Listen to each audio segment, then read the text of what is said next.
Welcome to the Intelligent Estate, where luxury meets smart living. I'm your host, Travis Leo, and I'll be your guide into the world of cutting-edge technology, architectural elegance, and what it truly means to live intelligently in today's most extraordinary homes.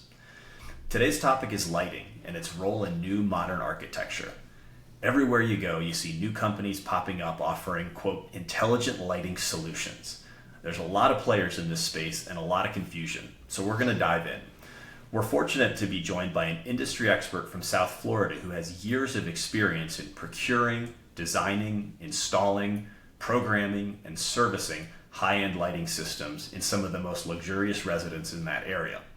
Carlton Fiorentino is the president of IoT, a company that is reinventing the concept of luxury living. We're pleased to have him today. Carlton, welcome to the Intelligent Estate. In 30 seconds or less, give us your background and the background on how IoT became a leading technology firm in the greater Miami area. Yeah, thanks for having me. It's great to be here. I've been doing this for about 15 years, and one of my greatest passions of all of the categories that we take care of is really lighting. And so it's an honor to be here. It's very exciting. We put a lot into the lighting and the design up front to make sure that it's all perfect and that our clients are super happy. And we've been evolving with that throughout the last few years as technology has shifted. And we've learned a lot and really implemented it. And it's been a great journey. Why is lighting so important in today's luxury home? And what's changed in the last, let's say, 10 years as you've been doing this work? Yeah.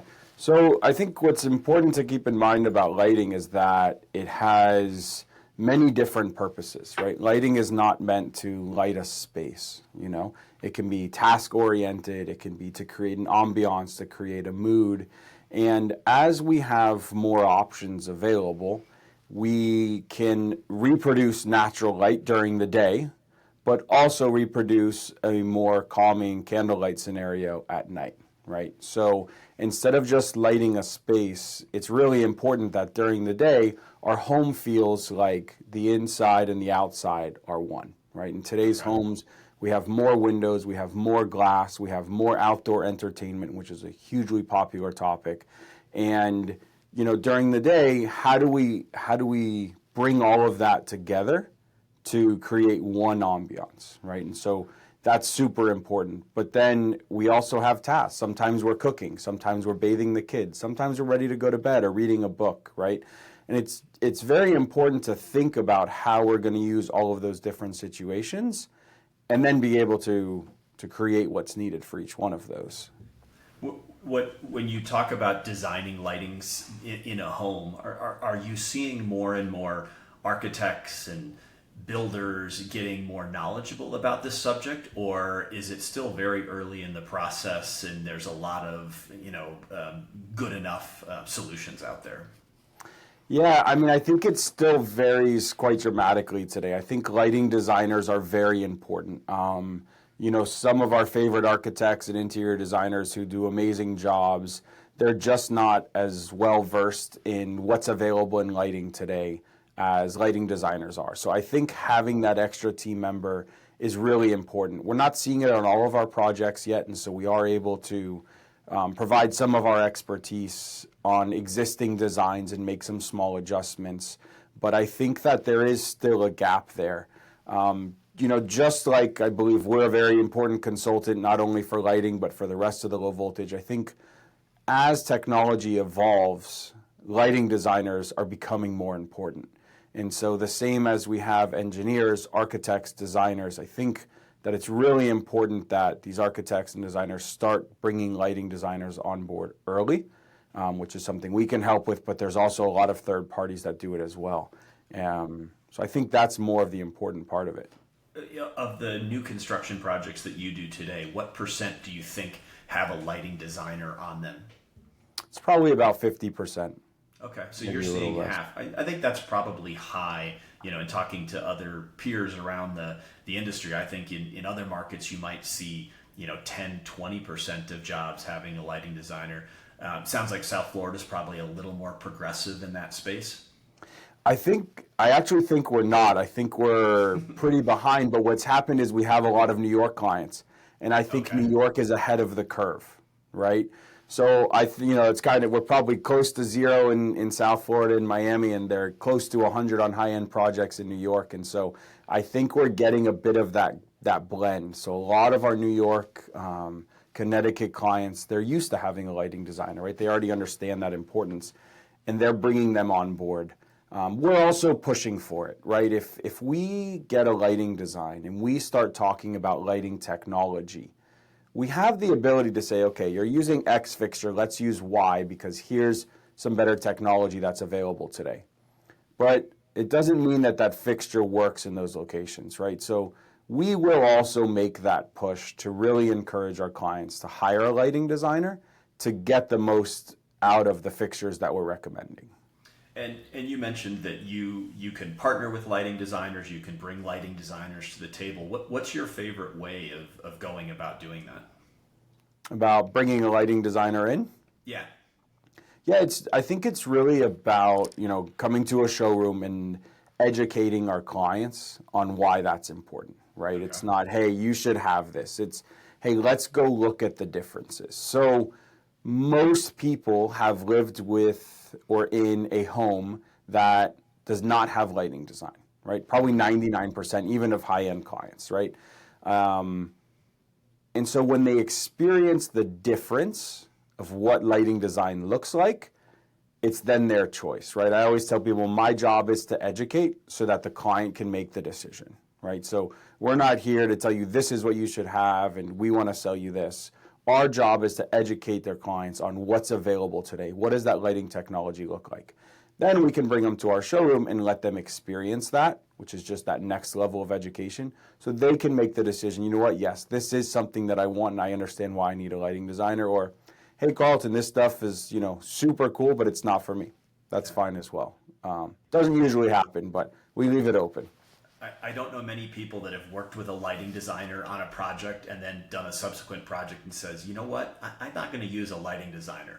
Never. It's sort of a very eye-opening experience to say, wow, I had no idea that this was even possible and that could make that much of a difference.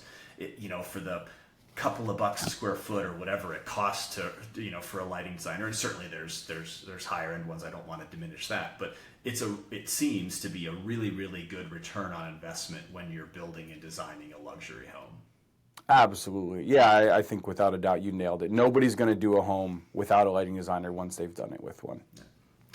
So when you're talking to lighting designers, when you're talking to clients, what's new? Like what are you talking to them about when it comes to technology? You mentioned kind of, bringing the daylight in, candlelight ambience, whether it's from a technology standpoint or a style standpoint. What are you seeing and what are you paying a lot of attention to right now? Yeah, so I think, technology of color light, so to speak, right? So that we can reproduce multiple white color temperatures has been around now for some time. So that's still going to be what we're going to lead with, right? Understanding how to create those scenes. But, for our clients or our professional resources, our designers, our architects that have been doing that with us for a few years now, really what we're starting to focus on is new form factors and the ability to integrate more, right? Okay. Because it's a challenge and it's a battle, but it has been between aesthetic and function, right? So form versus function has been a challenge. So when a designer wants a ceiling to look a specific way and maybe they have some very sleek monopoints and some pinhole fixtures and different things, and technology was available, but the forms were not available, right? Okay. So clients and designers were making that decision, okay, how important is this function to me? Today, we're starting to have more and more ways to utilize the technology, reproduce the ambiance that we're going for, and keep the form, right? So the form and function are finally marrying together, and it's really nice to see, right? So we have LED tape that can integrate perfectly. Now we have monopoints that can integrate, and a lot of different technologies that we can really bring together and create one vibe, right? Before we had challenges with designer fixtures, chandeliers, sconces, right? And so we're talking a lot more now about that than just the hi-hats and the technology because we can blend them together. And so, so by being able to keep a consistent color temperature, being able to keep a consistent dimming pattern, that's really starting to, that's a reality, whereas it used to be probably a little bit more of a science experiment to make that truly happen in a home.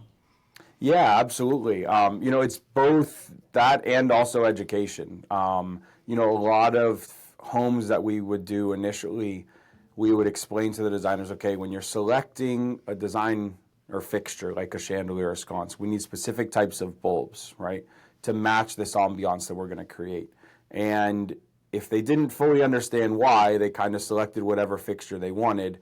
And then when we got to that time where we're setting up the scenes with the client, and there's a huge clash in color temperature, in ambiance, in dim level, and so it was a bit of a science experiment that I think we got pretty good, but then now that education point, right, is starting to come along because people have experienced this and they understand, like, okay, this is a big difference. So if we do this right and we work together, we can use every fixture in the house, right, and we can blend the two together. You mentioned tape lighting, you mentioned aperture size. What are the trends that you're seeing there? Are people doing more tape lighting? Are they using indirect tape lighting as places that they previously used other fixtures, or are apertures getting, is it 4-inch used to be the right aperture, then it became 3-inch? What are you seeing in terms of aperture size and tape lighting these days? Yeah, I mean, we're seeing more and more tape lighting. It's really going everywhere, right? So both, layers of light is very important. And so whether it's shelving, coves, we do a lot of toe kick lighting now, right? So in a kitchen, you can really get those layers where you have toe kick lighting with the LED tape, you have under counter lighting with the LED tape, you have cove lighting with the LED tape, and then you have your decorative fixtures as well as your hi-hats, which are going to perform more of the task, right? So as these experiences are coming through, people are electing for a lot more tape light throughout their house. And hi-hat apertures are just getting smaller and smaller, right? I would venture to say that today the standard would be a 2-inch fixture. So you still do have smaller options. From my standpoint, I'm a technology guy, so I'm going to try to stray away from those only because there is a function that we can't achieve with the smaller fixtures today, so they do have their place in specific areas. But for the most part, I think 2-inch has become pretty standard at this stage. We've kind of gone away from even the 3-inch, and you can get most of the technology available today in a 2-inch, so it works well. And so you also mentioned color changing and obviously changeable, tunable whites, reds, whites, and blues. And I think most every customer out there has heard of Philips Hue or has seen a color changing tape light or even a recessed fixture, not a recessed fixture, but a bulb on Amazon. What are your thoughts on those technologies?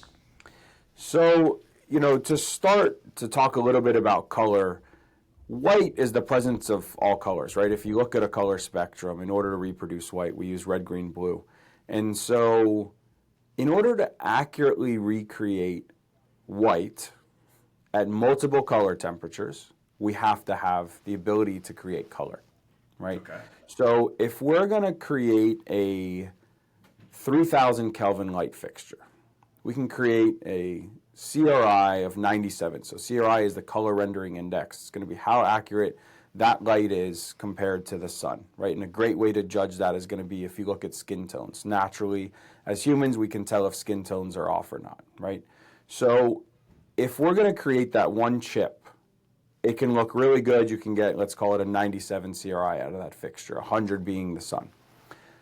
But once we start to say, okay, we want that fixture to be able to recreate multiple white color temperatures, if we're using different white diodes or LEDs, it's only going to be accurate at each one of those diodes. So if you have an 1800 Kelvin, a 3000 Kelvin, a 5000, that's where it's going to be accurate, right? 4000 Kelvin has a lot of green in it. 5000 Kelvin has a lot of blue in it. So if we're going to have a fixture that is going to recreate candlelight, which is a very orange 1400 Kelvin, but also be able to recreate daylight at 5000 or 6000 Kelvin, we need to be able to use color. Okay. Right? So when you have a fixture that can create color, a lot of our clients are like, no. Like, that's not how my house is going to look. I don't need red. I don't need green. I don't need blue. This isn't what I want. And so my job is to educate them on, I understand, but when you have it warmer, you don't want it to look like an orange light, right? You want it to accurately recreate a warm white. And when you want it cooler, you want it to be, the old LEDs, everybody would buy an LED and they'd be blue. It was horrible, right? We don't want to recreate that, right? That's not our goal. So to start, I think it's important to understand that about color. When we look at some of the DIY products that are available today, the biggest challenge is really what they can actually recreate in that white color space. So I won't pick on any specific brand, but some of the most popular ones, they're only going to go down to maybe 2,500 Kelvin, right? Okay. A standard consumer today is most likely selecting between a 2,700 Kelvin and a 3,000 Kelvin light fixture. And so when they're selecting between 2,700 and 3,000 Kelvin, they're selecting, do they want a warmer color temperature or a cooler color temperature? But those color temperatures don't necessarily work for all times of the day, right? They're both too warm to be used during the day to match the outside color temperature, and they're both too cool to really create an ambiance at night. So knowing that 2,700 doesn't work, 2,500 doesn't give you much more, right? And then they'll be able to go really high because they'll crank up that blue chip and maybe they can go to 5,000 Kelvin. But they're really missing those lower level Kelvin. So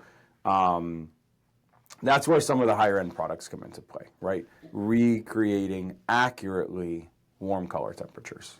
Obviously, if you're doing a chip that or a fixture that has multiple colors, you can still do the reds, greens, blues, and whites. And Are you seeing some funky applications and stuff like that where people are using that technology? Yeah, for sure. I think so. Art is a big one that comes into play. So having a high-end fixture that can recreate many colors enables you to introduce slight hues of color and pastels of color instead of the neons that we're used to, right? So if you have a piece of art and we can change the way that we mix the red, green, blue to still create white but add a hue of a specific color, we can completely transform the way that that piece of art looks, right? We can even start to put more candlelight. So some old world art that was actually painted under candlelight, you can put candlelight just on that piece of art.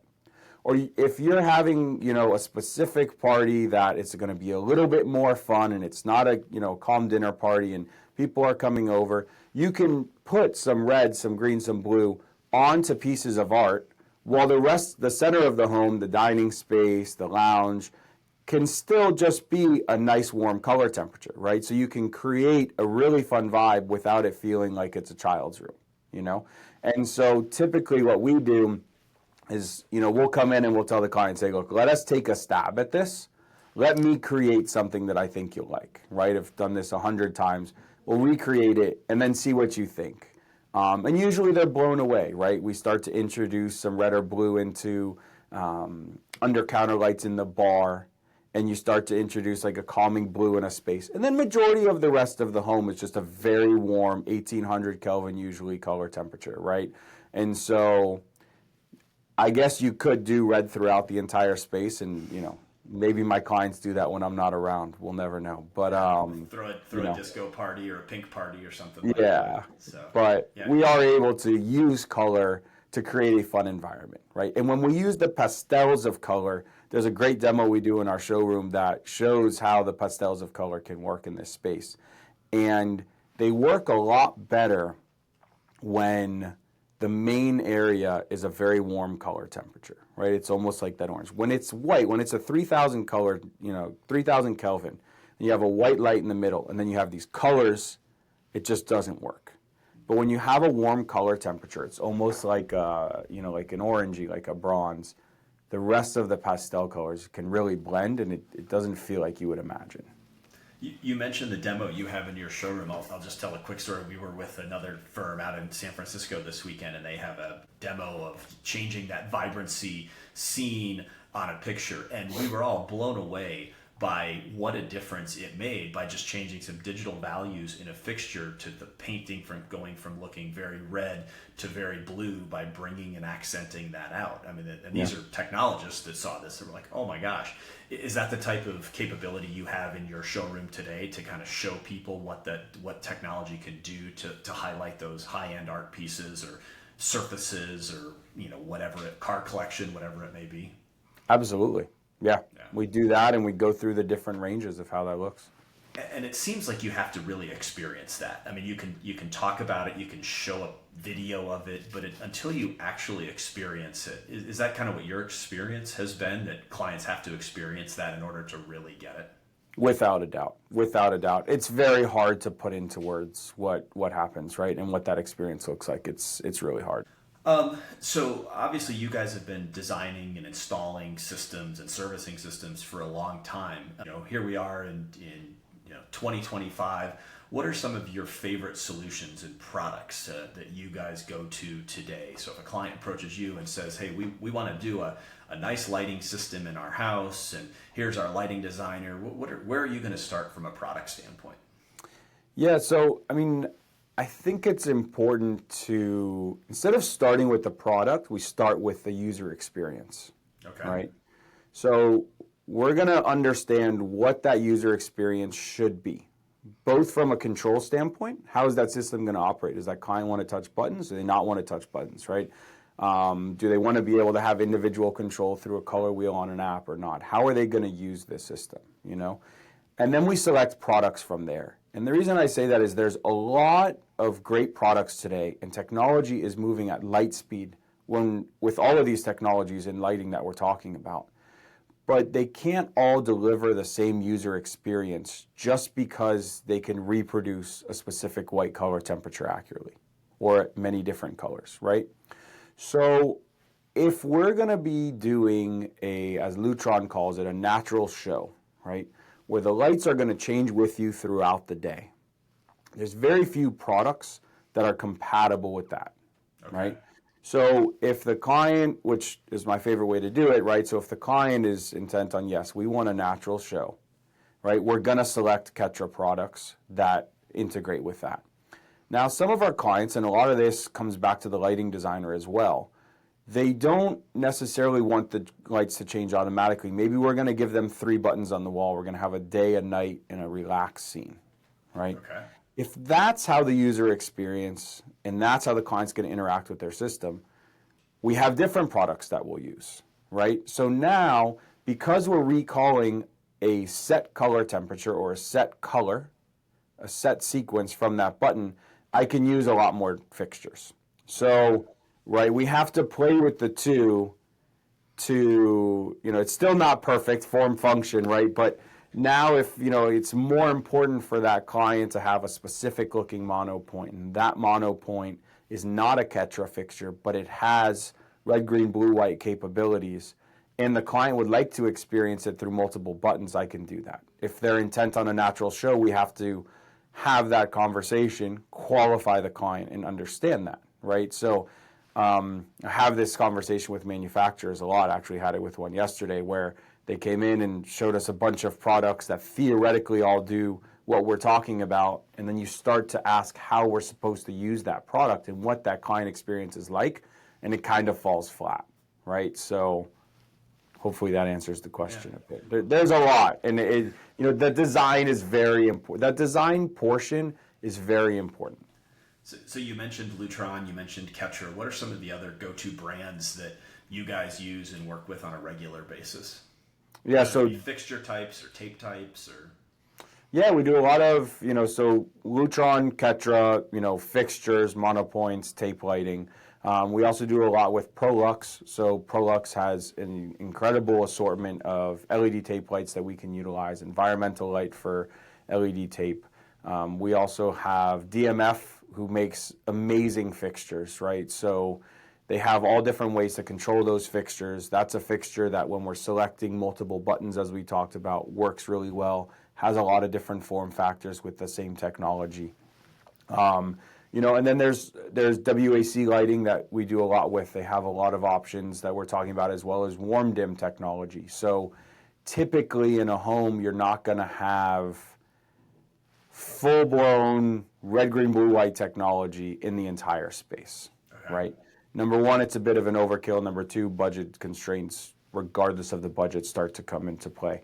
And so in secondary areas in bedrooms, we're able to do a warm dim technology, and that's where we'll use a lot of DMF and WAC, as well as Lutron lights, right? Just depending. But those would be the main brands that we're really after.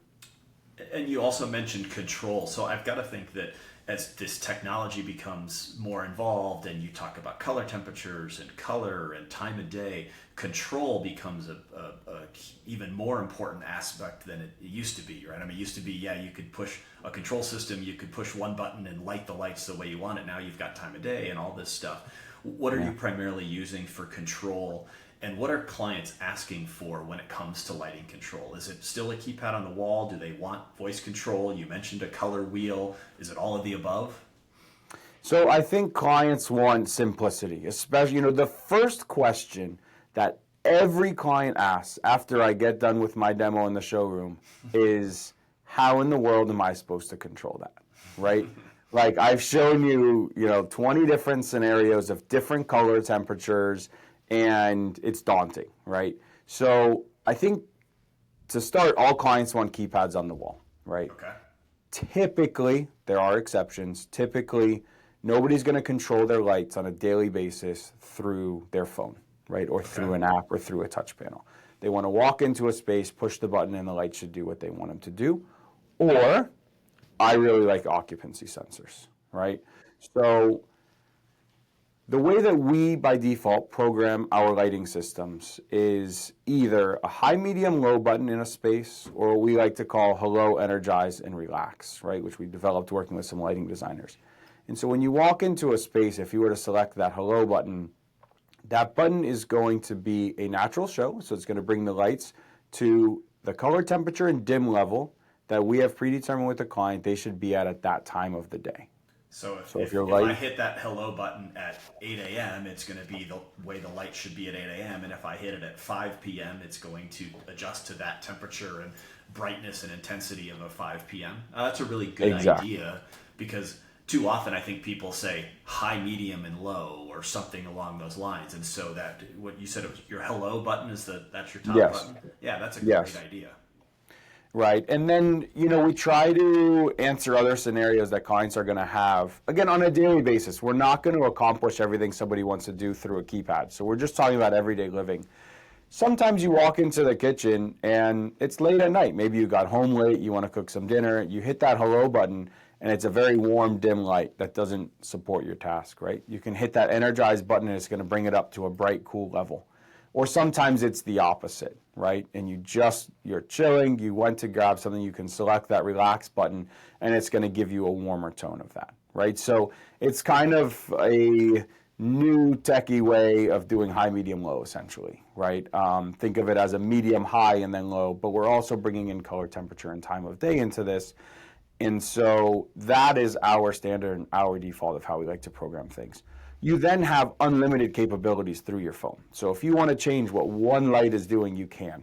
But we're going to program typically about 5 to 10 scenes on your phone that you can select at any time. So a dinner time scene, a entertain scene, a good night scene, right? Where the whole house will do something specific, or a specific room will do something specific. So you always have access to those. Let's say you're going to use those once a week, whereas the other buttons you're going to use almost daily.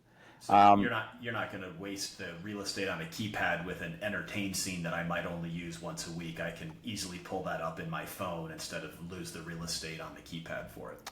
Exactly. And then you also have the ability for that entertain scene to do more than just lighting, right? You can turn down the AC. A lot of people are coming. The music will turn on. The shades might do something specific, right? So we can broaden that scope of what's happening. And then I think the most important way to control lights in today's world is really with sensors, right? It's my belief, and I don't always win this battle, but it's my belief that every bathroom, every closet, every secondary space that you're going to utilize should have an occupancy sensor, right? Okay. In my home, when I walk into the bathroom, the lights turn on to a specific level, but they do it based on the time of day, right? So it's a simple program in this state. It's essentially all on from 7 a.m. to 8 or 9 p.m., whatever I have it set at.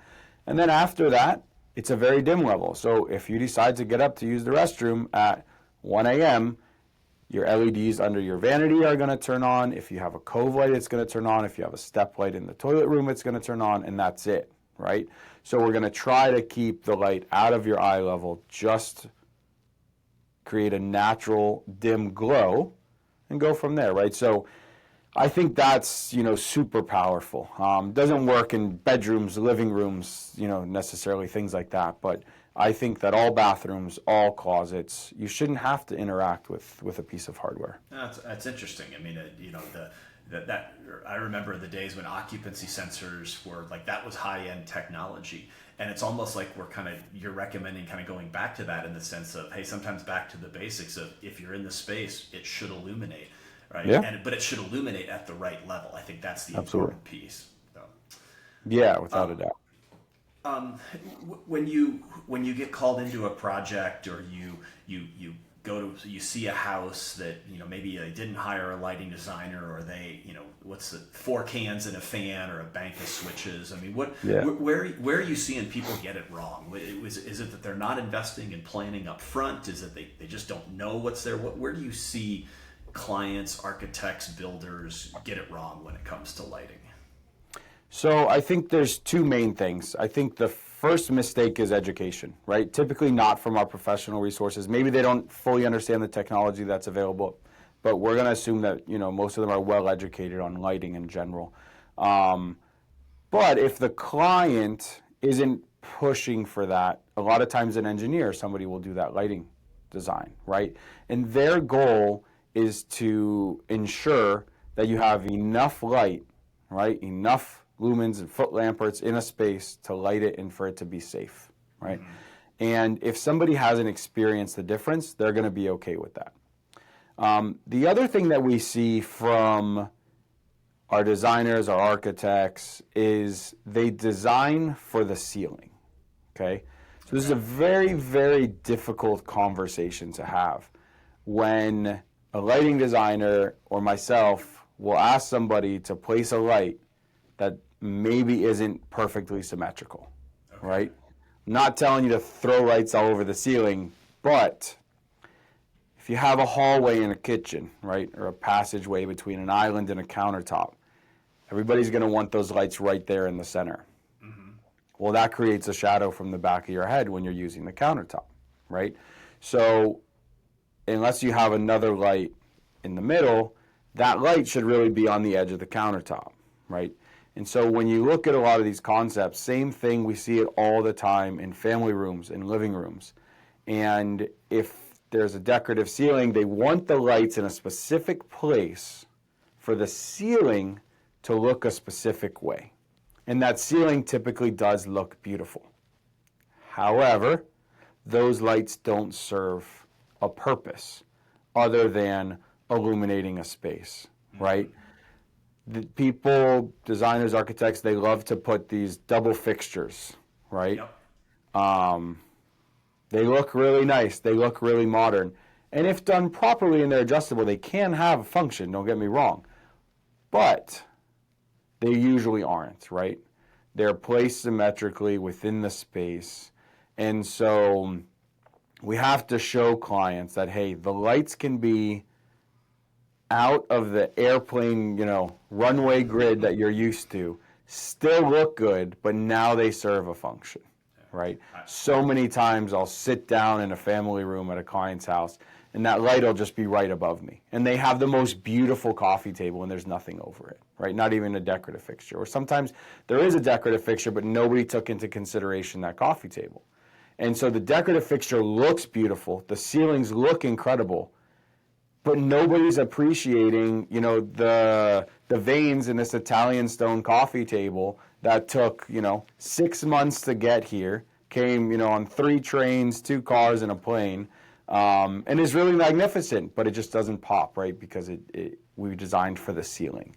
Or you've set up a social setting, a family room, a living room, whatever it is, and the light is not appropriately lighting the people's faces, right? You're getting Correct. shadowing everywhere, and which completely, it really changes the ambiance and mood of a space, doesn't it? Without a doubt. I mean, it's huge. It's huge. Yeah. But you have to experience that. You don't know. A lot of times we do restaurants once in a while, and a lot of times, when you're in a restaurant, you don't know why you like, right? The vibe. What's the vibe of the restaurant? I love restaurants with good vibe. What makes the vibe? There's not one thing that makes a good vibe, right? You got to have even music. You have to be able to have a conversation. The lighting has to be comfortable, right? Every time you move your hand or your fork, you don't want to shadow over your food. These aren't things that anybody, including myself, really pick out. We just say, yeah, the food was good, but there's so many things that go into it, and shadows play a huge role. Yeah, huge role. The one thing that most high-end luxury restaurants have in common from an aesthetic standpoint is they do a really, really good job of lighting design. Like you said, there's no shadows. There's the plates are perfectly illuminated. The faces are perfectly illuminated of the people that are having a conversation. It's very much, I guess it's an art and a science now. It used to be more of a science, but definitely an art. So Absolutely. you mentioned, so one of the things I always like to do on this podcast is talk to people about the technology in their own home. So you mentioned you've got occupancy sensors. What kind of lighting do you have in your own home, and how do you control it, and what are your favorite aspects of lighting? Yeah. As I said, I'm super passionate about it. I was lucky enough to be able to build a home recently, and so I was able to put all the technology really into it, right? In our common areas, we have catcher lighting that changes color temperature throughout. We have cove lighting, we have toe kick lighting. My favorite thing about it is absolutely at night when everything starts to come down naturally and you really feel it get warmer and more comfortable and cozier. And people really notice, right? Like friends come over, they don't know why. They're like, wow, it feels so great in here, They have no idea why. Most of my friends couldn't tell you the difference between 1800 Kelvin and 4000 Kelvin, right? A lot of it does take that education. But just that transformation from day to night is absolutely my favorite part. I have occupancy sensors everywhere, kind of like I mentioned, and so that's great. Guests walk into the bathroom to powder room, and that light goes exactly as that powder room was intended to be, right? So a lot of times somebody's going to come in, if they have to press a button and they press it again and they press it again, and they don't even get to appreciate that fade up and the fade down of the lights turning on or off, or what dim level the mirror light should be at versus the overhead lights versus the vanity lights. And so it's all set up. Nobody can mess it up. It always looks great, right? So you walk into the powder room and those lights are slowly going to turn on, create a nice ambiance, and then go away. So I think it's really powerful. Another thing that we did that's very hard to do is we only selected decorative fixtures that were compatible with bulbs that had the same technology as the rest of the home. Okay. So when our decorative fixtures are on, they're also coming down in color temperature and changing throughout the day. And it really makes the world of difference. Yeah, that consistency. When you're in a house that is well lit and has consistent color temperature, you're right. You probably don't notice it if you're not familiar with it. But if you compare that and the experience to a house that's got 4,000 Kelvin tape light and 2,200 decorative fixtures, it just doesn't look good. Yeah, no, absolutely. It's a problem.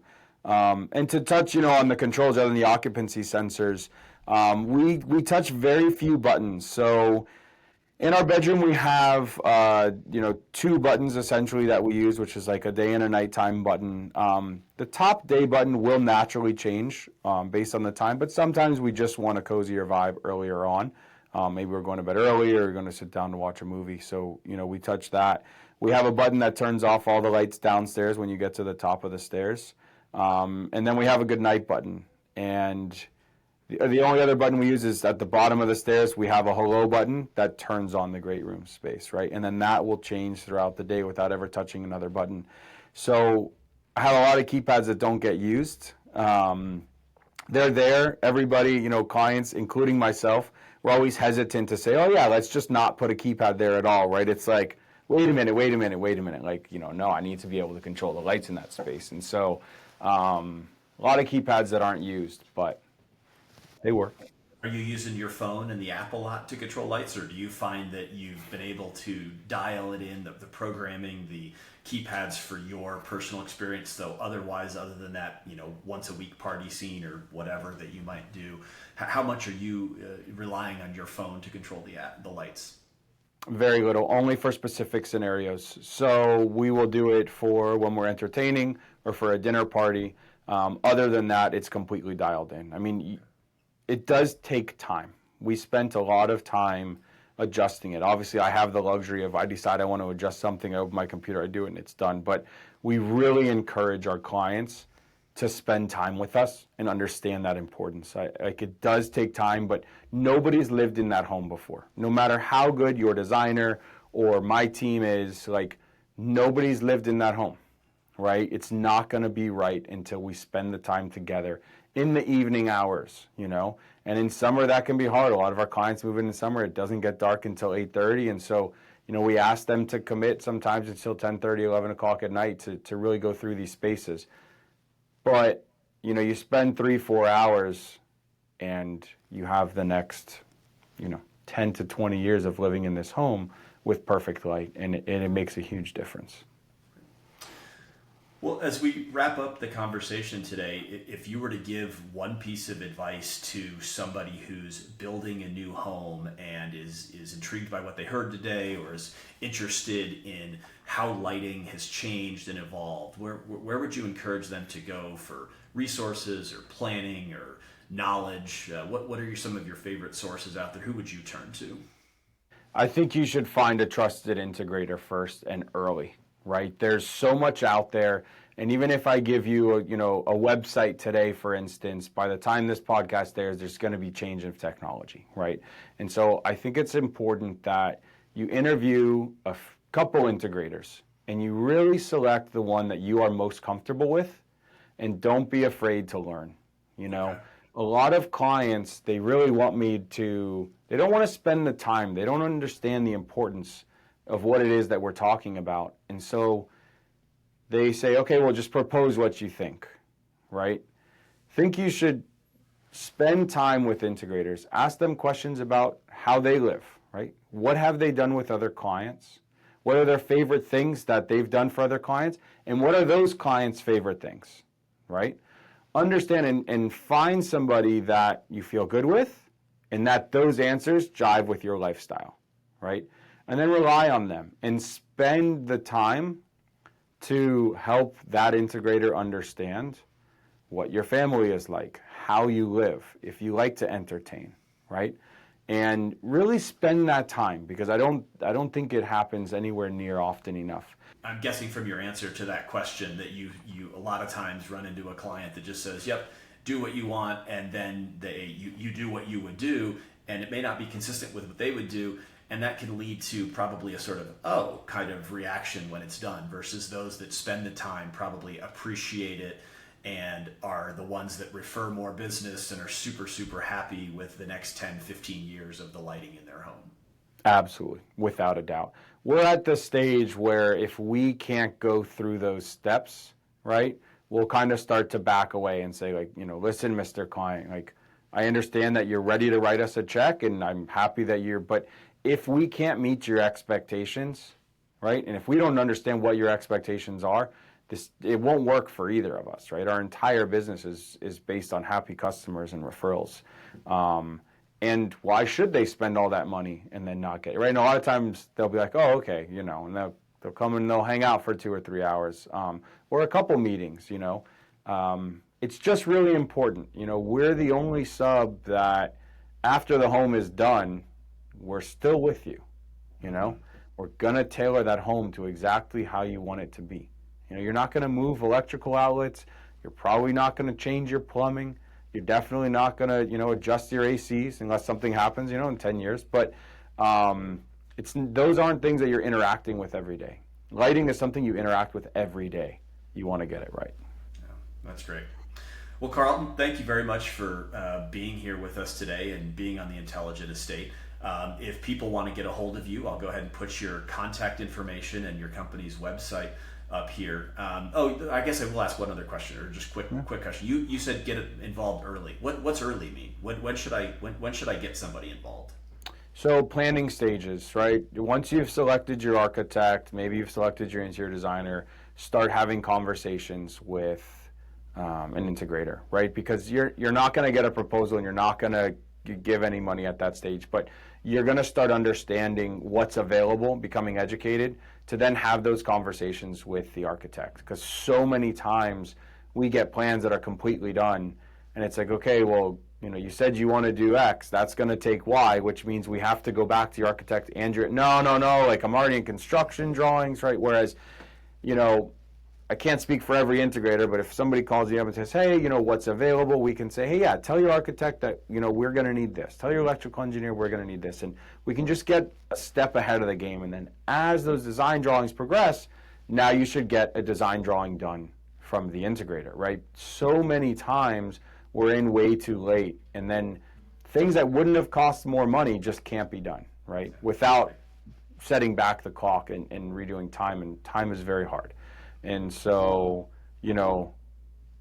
hire early, get your integrator on board, and find somebody that you trust. Don't pick your system, don't pick your products, pick your integrator, right? I think that's very, very sage advice. So, well, Carlton, thank you very much for being with us here today. I've enjoyed the conversation, and thank you for enlightening us. No, pun absolutely. Pun intended for sure. Yeah, pun intended for sure. So, thank you, Thanks Carlton. for having me. Sincerely appreciate it.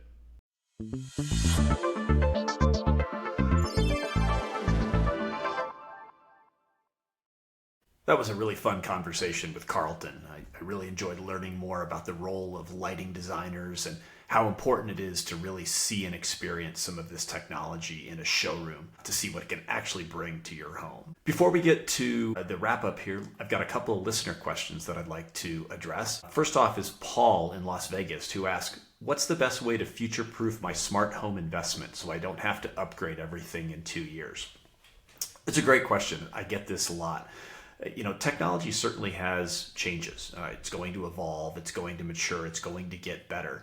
And with that comes an upgrade cycle. I think you should be thinking about technology upgrades not every 2 years, but probably every 4 to 6 years when it comes to things like televisions in your home, Wi-Fi networking equipment advances. You're probably on the lower end of things there. Control systems, these new modern control systems seem to have upgrades every 4 to 5 years. So I would really think about technology obsolescence in kind of a 4 to 6 year time frame. Things like security systems, you're not going to need to upgrade those or replace those. Lighting control systems, no, you've got 10, 15 years of expected life there.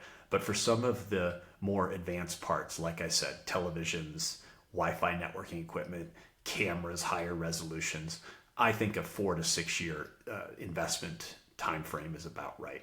The most important thing to do is make sure you get the right wire and infrastructure in place so that when you are ready to upgrade, it can support that. The second question comes from Denise in Austin. She asks, is it worth investing in whole home automation systems like Control4, Savant, or Crestron, or can I get the same results with consumer level devices like Apple Home or Google Home? Denise, this is a great question, and it's something I used to spend a lot of times educating our consumers on. It really depends upon what you want to do. If you want one app to control everything and automate and curate your experience, centralized control systems like Control4, Savant, Crestron are going to give you that experience. If you want to control a light in the home or a specific shade or a specific room, you can certainly do that with a point solution like Apple Home or Google Home, but you're not going to get a lot of the same curated experiences. It also boils down to what you want from a user standpoint. If you like controlling things from your phone, Apple Home, Google Home, all of the control systems can do that. But if you like having a dedicated touch panel or a remote control, you're kind of put into the centralized control systems, and they do those functions very, very well. A lot of homes that we do not only have centralized control systems, but would also use Apple Home or Amazon Alexa for certain point solutions. So I would highly recommend that you talk to an integrator, a high-level home technology professional about the pros and cons of both. You really can't go wrong with either one. It's really a matter of what your lifestyle is and what your experiences are. Coming up in our next episode, we'll be talking with Kyle Steele from Global Wave Technologies about high-end home cinema and the trends he is seeing in large format LED walls. It used to be when you were doing high-end home cinema, it was a really nice projector, but now we're starting to see these large format video walls start to take over. Kyle's going to come on and talk about some of the trends that he's seeing in major estates across the United States. If you've enjoyed today's episode, please do me a favor. Hit that subscribe button on your favorite podcast platform and leave us a quick rating or review. It helps more design lovers, homeowners, and tech-forward thinkers find the show. And if you've got a question or an idea or just want to show off your own intelligent estate, reach out to us on Instagram at the Intelligent Estate Podcast. I'd love to hear from you and maybe even feature your question in an upcoming episode. Thanks for engaging with us today. We'll see you in a couple of weeks.